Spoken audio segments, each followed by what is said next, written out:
আসসালামু আলাইকুম। আজকে আমরা সুপার শর্টকাট টেকনিকে পার্সেন্টেজ বের করা শিখব। আজকের এই টেকনিকটা শিখলে তোমরা যে কোনো পার্সেন্টেজের অঙ্ক দেখা মাত্রই 2 সেকেন্ডের মধ্যে সমাধান করতে পারবা। আমরা আজকের এই অঙ্কটাতে আজকে যে কাজগুলো করব সেটা আমাদের এই বোর্ডে আমরা 2টা অঙ্ক লিখছি, 2 টাইপের অঙ্ক। এই টাইপের যত ধরনের অঙ্ক আছে আজকের পর থেকে আশা করি আর আপনাদের কোনো ধরনের সমস্যা হবে না। আপনারা সবাই ছোট বড় বৃদ্ধ যারা আছেন সবাই এই অঙ্কগুলো দেখা মাত্রই তার শতকরা বা পার্সেন্টেজ যদি জানতে চায় তাহলে আমরা খুব সহজেই সেটা বের করতে পারবো। আমরা প্রথমেই দেখতে পাচ্ছি যে 3/4কে শতকরায় প্রকাশ করো। দ্বিতীয়টি 6 এর 4% কত। দুই অঙ্কটাই একদমই ছোট্ট, বাট আমাদের কাছে খুব বেশি কঠিন হয়ে দাঁড়ায় যে আমরা এটাকে কিভাবে নির্ণয় করব। তো শতকরা মানে কি? আসলে শতকরা মানে 100 এর মধ্যে, 100 এর মধ্যে আমাদের কত থাকবে। যেমন আমি যদি বলি যে আমার 100%, তাহলে আমরা কি লিখি যে 100 এর মধ্যে 100। যদি আবার বলা হয় যে মনির একটি বার্ষিক পরীক্ষার গণিত বিষয়ে 70% মার্কস পেয়েছে, এটার মানে যে 100 এর ভিতরে সে 70% অর্থাৎ 70 মার্কস পেয়েছে। তার মানে মূলত 100-র সাথে কোনো একটি সংখ্যার তুলনাটাই মূলত আমাদের শতকরা বা পার্সেন্টেজ। তো আমরা ডিটেলসে না গিয়ে শুধুমাত্র এই অঙ্কগুলোকে শতকরা যদি প্রকাশ করতে চাই তাহলে প্রথম অঙ্কটিতে আমাদের দেওয়া আছে যে 3/4 অর্থাৎ 3 এর নিচে 4কে আমরা যদি শতকরা প্রকাশ করতে চাই একদম সুপার শর্টকাটে আমরা এটাকে নির্ণয় করতে পারবো। আমরা একদম সহজ, যেহেতু এখানে 3 এর নিচে 4, এই সংখ্যাটিতে জাস্ট আমরা কি করব 100 দিয়ে গুণ করব। 100 দিয়ে গুণ করে একটা পার্সেন্টেজ এখানে পাবো। তার মানে আমরা 3 এর নিচে 4 এই ভগ্নাংশটির সাথে আমরা 100% গুণ করে দেব।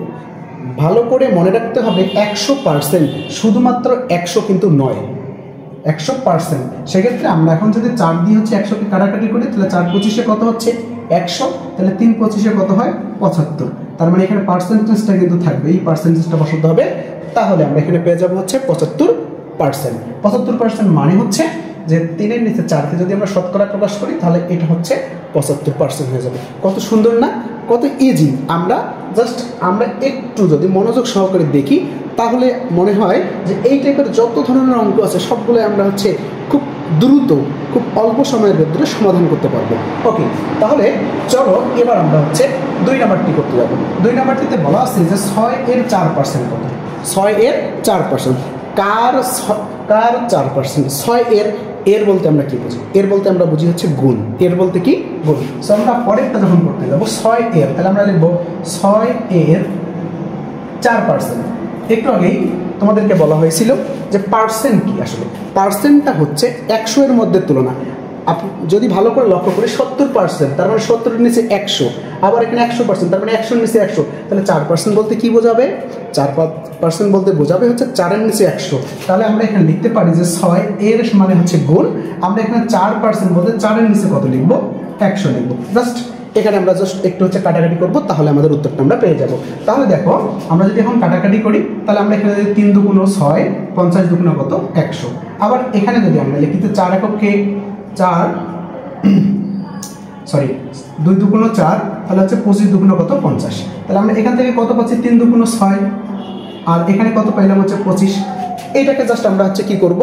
আমরা এইটাকে একটু ভাগ করে দিব, তাহলে আমরা একটা ফলাফল পেয়ে যাব। তাহলে আমরা এখানে কি করতে পারি? 6 আছে, তাহলে আমরা যদি এখানে 6 নেই, কিন্তু যেহেতু এখানে 6কে ভাগ করা যাচ্ছে না সেক্ষেত্রে একটা শূন্য নিয়ে একটা দশমিক দিবা, তারপর একটা শূন্য। তাহলে কত 60। তাহলে 25 দুগুণে কত হয় 50। তাহলে আমরা 2 লিখবো, তারপর লিখবো 50। এরপরে বিয়োগ করলে আসতে কত 10। এরপরে দশমিকের জন্য আরেকটা আমরা শূন্য দেবো, তাহলে 4×25 কত হয় 100। তাহলে আমরা এইটার ফলাফল পাচ্ছি কত 0.24। বোঝা গেছে? কিন্তু এখন এই অঙ্কটিকে আমরা আরো শর্টকাট ভাবে করতে পারি, একদম খুব ইজি ওয়েতে, যেটাতে মাত্র 1 সেকেন্ড প্রয়োজন হবে। কিরকম করে? আমাদেরকে বলছে 6 এর 4%। ওকে, আমরা 4 এবং 6কে গুণ করে দেব, 4 এবং 6কে গুণ করে দেবো, তাহলে 4 6 কত হয় 24। এখানে 24 লেখার পর দুইটি সংখ্যা অর্থাৎ 2 ঘর পর আমরা এই জায়গাতে একটা দশমিক বসাই দিব, সামনে একটা শূন্য দিব, তাহলে আমাদের 6 এর 4% হবে কত 0.24। এরকম করে আমরা আরও কিছু অঙ্ক করতে পারি। যেমন আমি যদি এখানে লিখি যে 8 এর 5% কত, তাহলে আমরা একবারই 5 কত হয় 40, এখানে একটা দশমিক দিয়ে একটা শূন্য দিব, তাহলে কত হয়ে যাচ্ছে, তাহলে আছে 8 এর 5% হবে 0.40। একদম খুব ইজি, খুবই সহজভাবে তোমাদেরকে বোঝানোর চেষ্টা করলাম। আশা করি সবাইকে ভালো লেগেছে।